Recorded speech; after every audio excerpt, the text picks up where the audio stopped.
नमस्कार, मैं हूं रविंद्र जैन और आप देखना शुरू कर चुके हैं सबकी खबर। मध्य प्रदेश के एक कलेक्टर को ईमानदारी का भूत सवार हो गया है।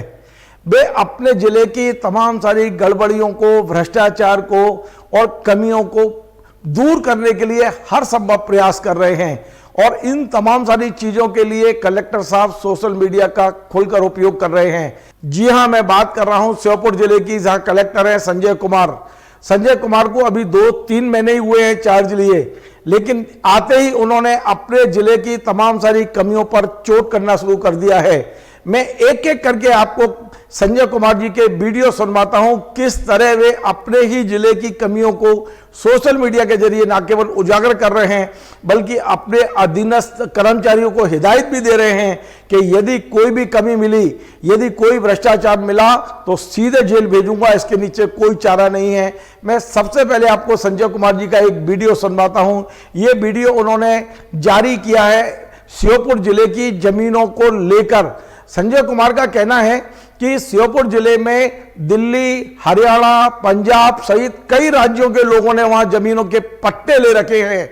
इन लोगों के ना तो परिवार वहां रहते हैं, ना बच्चे वहां रहते हैं। इसके बाद भी श्योपुर में तमाम सारी सरकारी जमीनों के पट्टे इन लोगों के नाम हैं और अब ये पट्टे बेचने की फिराक में भी हैं। सुनिए ये 2-2.5 मिनट का संजय कुमार जी का ये चेतावनी भरा वीडियो, जिसमें वो तमाम सारे राज्यों के लोग जिन्होंने श्योपुर आप जानते हैं राजस्थान से लगा हुआ मध्य प्रदेश का सीमावर्ती जिला है, एकदम अलग थलग पड़ता है वो जिला, और उस जिले में कई राज्यों के लोगों ने पट्टे ले रखे हैं।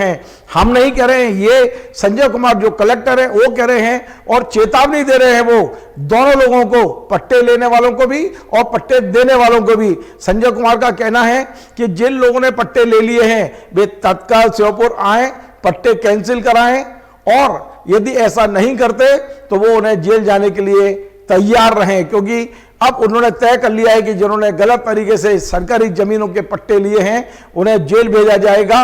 और जिन तहसीलदारों ने, पटवारियों ने, आरआई ने ये पट्टे जारी किए हैं, अब उनमें भी चेतावनी दी गई है कि वो भी जेल जा सकते हैं। सुनिए संजय कुमार जी का ये वीडियो, जिसमें उन्होंने बड़े साफ साफ शब्दों में चेतावनी जारी की है पट्टों को लेकर। अब हम आगे और बताएंगे, पहले ये वीडियो सुनिए आप। श्योपुर में पिछले 2 महीने में हमने देखा है, हमारा अनुभव ये कहता है, जो जन सुनवाई में लोग आते हैं और तमाम माध्यमों से, कि यहाँ पे राजस्व रिकॉर्डों में काफी हेर फेर की गई है। इसमें हमारे राजस्व अधिकारी भी शामिल रहे हैं, पटवारी भी शामिल रहे हैं, गांव के लोग भी रहे हैं और कुछ लोग तो बाहर के रहे।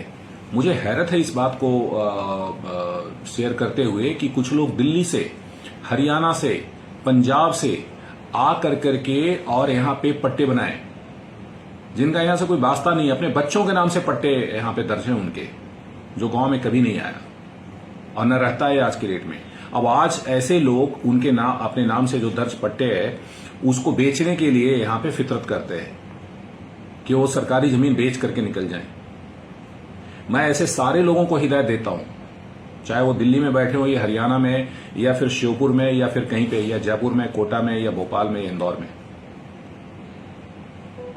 ये यहां चलेगा नहीं। मैं एक एक रिकॉर्ड, जहां कहीं से मेरी जानकारी आ रही है, वो एक एक रिकॉर्ड को जो लोगों ने धोखे से, धोखाधड़ी से, षड्यंत्रपूर्वक सरकारी जमीन को किया होगा अपने नाम से, उसको मैं सरकारी कर दूंगा। और आप को मैं हिदायत देता हूं कि आप बल्कि खुद से ही अपना नाम कटवा लेंगे तो ज्यादा अच्छा रहेगा।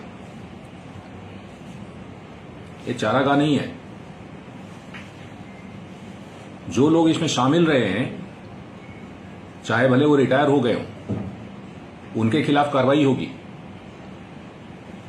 अगर कोई आपराधिक कृत्य किया है तो आपराधिक मामला दर्ज करूंगा उनके खिलाफ, और अगर कोई सेवा में होगा तो उसके खिलाफ विभागीय भी करूंगा। हम अपने सारे पटवारियों को हिदायत देते हैं कि आप अपने अपने हलकों की पहचान कर लें कि वे ऐसे कौन से लोग हैं जिनका भू अभिलेख में तो नाम है लेकिन गांव से उनका वास्ता नहीं है, न तो गांव के लोग वहां जानते हैं और न गांव में वो रहते हैं। ऐसे लोगों की पहचान करके और यहां सूची दे दे तो ऐसे जमीनों को जो प्राइवेट लोगों ने अफरा तफरी करके और व्यवस्थापन के नाम पे, और कई बार तो यूं ही पटवारियों ने सीधे जो है सरकारी जमीन प्राइवेट लोगों के नाम से करने, ये एकदम आपराधिक कृत्य है। उनके खिलाफ कार्रवाई होगी और इन सारी जमीनों को सुधार कर करके सरकार को हुई क्षति की भरपाई की जाएगी। मैं ऐसे तमाम लोगों को जिन्होंने इसमें शामिल किया, मैं कहता हूं कि आप अपने नाम सुधार लो, अपने ठीक है, और यहाँ पे आकर के दिल्ली से, हरियाणा से और पंजाब से आकर करके जमीनों पे कब्जा करने की कोशिश नहीं करें। और अगर कोई यहाँ पे दादागिरी करेगा तो उसका मैं ये हश्र करूंगा कि वो भूल जाएगा यहाँ आना कोई। एक दूसरा वीडियो अब हम संजय कुमार जी का आपको सुनवाते हैं। ये श्योपुर कलेक्टर हैं और वो स्वीकार कर रहे हैं कि श्योपुर में सरकारी जमीनों के जो खाते हैं, जो नक्शे हैं, उनमें कितनी गड़बड़ी की गई है। तमाम सारी सरकारी जमीनों को बेच दिया गया है, तमाम प्रभावशाली लोगों ने आदिवासियों की जमीन पर कब्जा कर लिया है। पूरा रेवेन्यू रिकॉर्ड जो है वो पूरा अस्त व्यस्त है, वो त्रुटिपूर्ण है, वो बहुत गड़बड़ियां हैं उस रिकॉर्ड में। मैं नहीं बोल रहा हूं, ये कलेक्टर साहब बोल रहे हैं कि श्योपुर के राजस्व रिकॉर्ड में तमाम सारी गड़बड़ियां हैं, लंबा भ्रष्टाचार हुआ है। और उन्होंने अधीनस्थ कर्मचारियों को आदेश दिया है कि वे तत्काल इसको दुरुस्त कर लें, वरना जेल जाने के लिए तैयार रहें। इसके अलावा उन्होंने जो अधिकारी कर्मचारी रिटायर हो गए हैं उन्हें भी चेतावनी जारी की है कि मैं एक एक रिकॉर्ड की जांच कराने वाला हूं, यदि गलती पाई गई तो सीधी एफआईआर होगी और जेल जाएंगे। इससे अच्छा है कि ये लोग तत्काल रेवेन्यू रिकॉर्ड को दुरुस्त करें, जहां गलतियां हुई उसे सुधारें और तत्काल कलेक्टर साहब की जानकारी में लाएं। सुनिए ये वीडियो जिसपे खुद कलेक्टर साहब कह रहे हैं कि हमारे जिले का पूरा रेवेन्यू रिकॉर्ड गड़बड़ा गया है, गलत है, त्रुटिपूर्ण है और बहुत सारी गड़बड़ियां इस रिकॉर्ड में हैं। सुनिए ये वीडियो। श्योपुर जिले में मैंने ये अनुभव किया है कि यहाँ पे राजस्व रिकॉर्डों में काफ़ी हेरफेर है। पिछले 15-20 सालों में और उसके कुछ पहले भी काफ़ी टेम्परिंग हुई है रिकॉर्ड में, छेड़छाड़ करके सरकारी ज़मीनों का हेराफेरी, जालसाजी, धोखाधड़ी, आदिवासियों की ज़मीन को हड़प लेना, कब्जा कर लेना, सरकारी ज़मीन को बेच देना, इस प्रकार की गतिविधि मैंने देखा श्योपुर में बहुत ज़्यादा है और ये मेरी नज़र में है।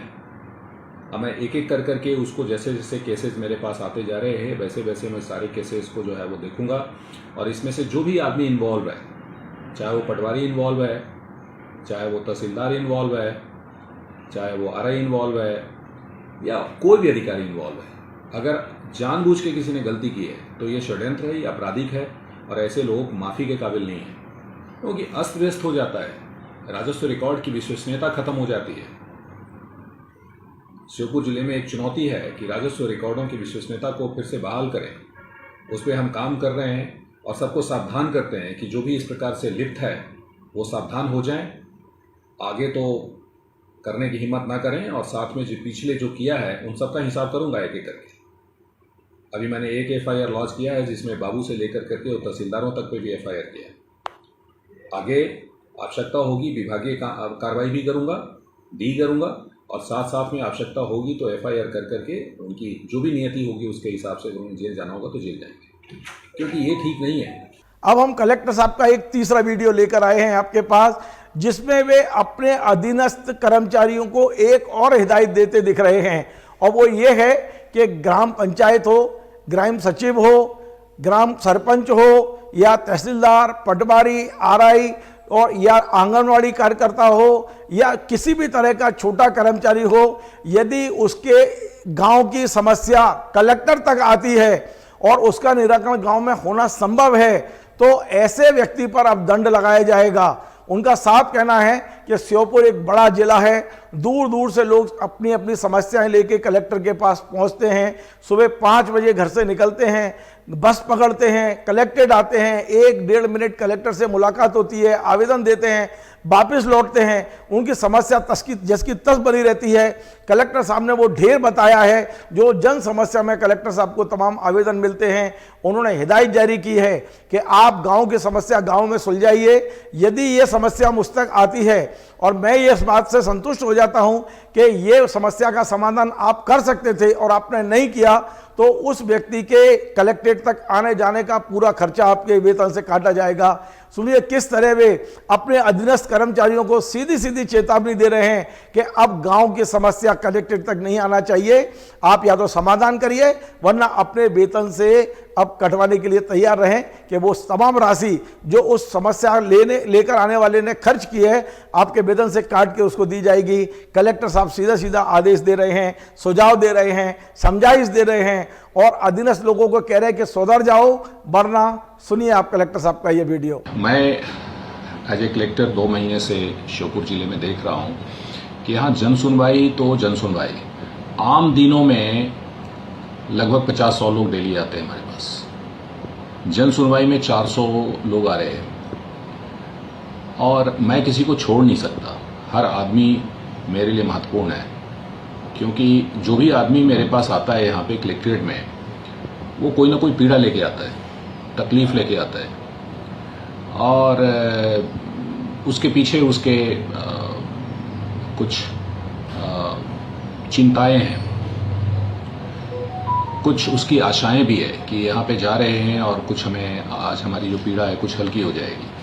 अब ये सब पीड़ा आ कहाँ से रहा है? ये सब पीड़ा जो है वो मैं देखता हूँ कि हमारे पास जो लोग आते हैं उसका 95% लोग ग्राम पंचायत लेवल या ब्लॉक लेवल के जो काम अटके होते हैं उसके लिए आते हैं हमारे पास।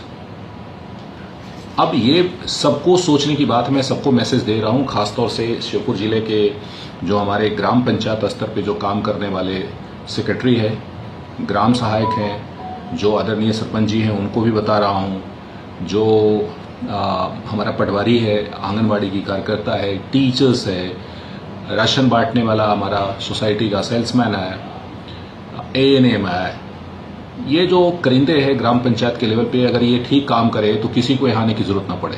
ये सबके लिए दुखद है कि कोई आदमी जो है वो 150 किलोमीटर दूर, श्योपुर जिला बहुत विस्तार से वाला जिला है और 150 किलोमीटर दूर से आदमी सुबह चलता है, 4 बजे चलता है, 5 बजे चलता है बस पकड़ने के लिए अपने गांव से, फिर विजयपुर से, वीरपुर से बस पकड़ता है, यहाँ पे धक्के खा करके आता है 5 घंटे 6 घंटे बसों में और उसके बाद जो है वो यहाँ कलेक्टर से 2 मिनट मिलता है और फिर जो है वो 5-6 घंटे धक्के खाते हुए घर जाता है।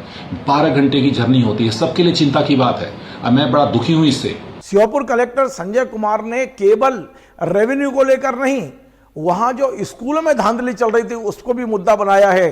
पिछले 2 महीने से वे लगातार इस बात की मुहिम चला रहे थे कि स्कूल में टीचर समय से आए, जो बच्चा तीसरी क्लास में है उसे हिंदी आना चाहिए, उसका गणित कैसा है, सरकारी स्कूलों में पढ़ाई कैसी चल रही है, टीचर समय से आ रहे हैं कि नहीं आ रहे हैं, ये तमाम सारी चीज़ों के बाद अब 2 महीने बाद संजय कुमार को ये लग गया है कि कम से कम टीचर स्कूल में आने लगे हैं, समय से आने लगे हैं, लेकिन अभी भी बच्चों की पढ़ाई का क्या, उस संबंध में भी उन्होंने अब आदेश निर्देश जारी कर दिए हैं कि सरकारी स्कूलों में वो किस तरह की पढ़ाई चाहते हैं, किस तरह की शिक्षा चाहते हैं, टीचर का व्यवहार कैसा चाहते हैं और यदि नहीं होगा तो वे स्वयं टीचर का तबादला भी करेंगे। हमारे पास खबर है कि एक पूरे स्कूल के स्टाफ को उन्होंने अलग अलग स्कूलों में ट्रांसफर किया है। ये तमाम सारी कार्रवाई उन्होंने शुरू कर दी है।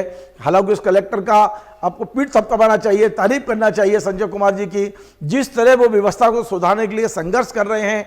बताते हैं रात को 12-12 बजे तक वो लगे हुए हैं, एक एक आवेदन पर विचार कर रहे हैं, निर्णय कर रहे हैं, लोगों को राहत दे रहे हैं। एक बहुत अच्छी बात है।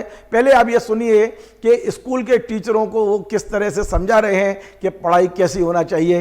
ये वीडियो सुनिए आप। जिले में ये जानकारी आई है कि अब काफ़ी टीचर्स स्कूल जाने लगे हैं और समय से जाने लगे हैं। अच्छी बात है। मैं ऐसे सारे शिक्षकों को बधाई देना चाहता हूं जो अपना काम को समझने लगे हैं और शिद्दत से कर रहे हैं। अब टीचर का केवल स्कूल जाना ही पर्याप्त नहीं है। अब हम आगे वहाँ के बच्चों की क्वालिटी भी चेक कराने वाला हूँ। तीसरी से ऊपर के बच्चे को हिंदी पढ़ना आना चाहिए अच्छे से। तीसरी के बच्चे थोड़ा सा कम पढ़ेंगे, चौथी के थोड़ा और बेहतर पढ़ेंगे, 5वीं के बच्चे को बिल्कुल फर्राटे से, क्योंकि कई बार देखा मैंने स्कूलों में कि 7वीं के बच्चे को हिंदी नहीं पढ़ना आता और 6ठी किस भाषा में पास कर गया, इतिहास कैसे लिखा, हिंदी कैसे लिखा, मुझे समझ में नहीं आता। ये फर्जीवाड़ा है। तो ये सारे टीचर जो है वो गांठ मान ले, ये फर्जीवाड़ा छोड़े और पढ़ाएं। ये बच्चों का जो जीवन है, खासतौर से गरीबों के बच्चे सरकारी स्कूल में पढ़ते हैं और उनका जीवन बहुमूल्य है। जो बढ़ गए हैं वो उनके बच्चे जो प्राइवेट में पढ़ते हैं, जो अभी रह गए हैं नीचे, उनके बच्चे सरकारी में पढ़ते हैं आपके यहाँ, उनको भी पढ़ने का हक है, उनको अच्छे से पढ़ाएं। ये तीसरी के बच्चे को पढ़ना आना चाहिए हिंदी, जोड़ घटाव गुना भाग का सामान्य जानकारी जरूर होना चाहिए। अगर किसी भी स्कूल में ऐसा नहीं है तो वहां के प्रिंसिपल और वहां के टीचर्स के खिलाफ कार्रवाई करूंगा। अभी मैं 1 महीने का टाइम दे रहा हूं और इसकी पड़ताल के लिए जो है वो पूरा एक हम श्रृंखला बनाएंगे और सभी गांवों में इसका क्रॉस वेरिफिकेशन करेंगे और जहां पे है जो अच्छे टीचर हैं उनको पुरस्कृत भी करूंगा और जो खराब टीचर है उनको दंडित भी करूंगा। तो आपने सुना, ये जो श्योपुर के कलेक्टर संजय कुमार हैं, इन्होंने पिछले दिनों भी एक काम किया था, आपने हमारे इसी चैनल पे देखा होगा। 50 से ज्यादा ग्राम पंचायतों का पूरा रिकॉर्ड, मास्टर, वहाँ की जो बुक है, तमाम सारे जो डेवलपमेंट के काम के लिए जो बुक भरी जाती हैं, वो एक प्राइवेट इंजीनियर के घर से जब्त की गई थी और उन्होंने वीडियो जारी करके इसकी जानकारी पूरी दुनिया को दी थी कि किस तरह श्योपुर की ग्राम पंचायतों में फर्जी विकास हो रहा है, पैसे निकाले जा रहे हैं, एक प्राइवेट आदमी उस मास्टर रोल को भर रहा है। ये तमाम जानकारियाँ स्वयं कलेक्टर ने जारी की थी, हमने आपको दिखाई थी। लेकिन आज हमें इन्हीं कलेक्टर साहब के जब 4 वीडियो और मिले तो हम फिर से खबर बनाने के लिए विवश हुए और हमें ऐसा लगता है कि एक कलेक्टर तो मध्य प्रदेश में है जिस पर ईमानदारी का भूत सवार है, जिस पर कुछ करने का भूत सवार है, जो व्यवस्था को बदलने का भूत सवार है। निश्चित तौर पर यदि ऐसे कलेक्टर हो जाए तो व्यवस्था बदलने में देर नहीं लगती है। अधिकारी भी अपने आप को बदलते हैं, कर्मचारी भी अपने आप को बदलते हैं। मैं यहीं से बैठ के संजय जी की तारीफ करूंगा, कलेक्टर श्योपुर की, जिन्होंने कम से कम इन व्यवस्था पर, इन विसंगतियों पर चोट शुरू की है, व्यवस्था को सुधारने की कोशिश की है। और ऐसे ही अन्य कलेक्टर भी यदि इनसे यदि वो लेते हैं, सीख लेते हैं, तो निश्चित तौर पर मध्य प्रदेश में जो एक डर्रा बिगड़ गया है, प्रशासनिक डर्रा बिगड़ गया है, वो कहीं ना कहीं लाइन पर आ सकता है। और एक जाते जाते आपको एक सूचना दे देता हूं कि अब से कुछ घंटे पहले मध्य प्रदेश के पूर्व मुख्यमंत्री दिग्विजय सिंह जी ने अपने फेसबुक पर इस कलेक्टर की तारीफ की है और कहा है कि ऐसा ही कलेक्टर होना चाहिए। आपको हमारा ये कार्यक्रम पसंद आए, आप इसे शेयर करें, लाइक करें, कमेंट करें और आपसे बार बार निवेदन है हमारे इस चैनल को सब्सक्राइब अवश्य करें। धन्यवाद।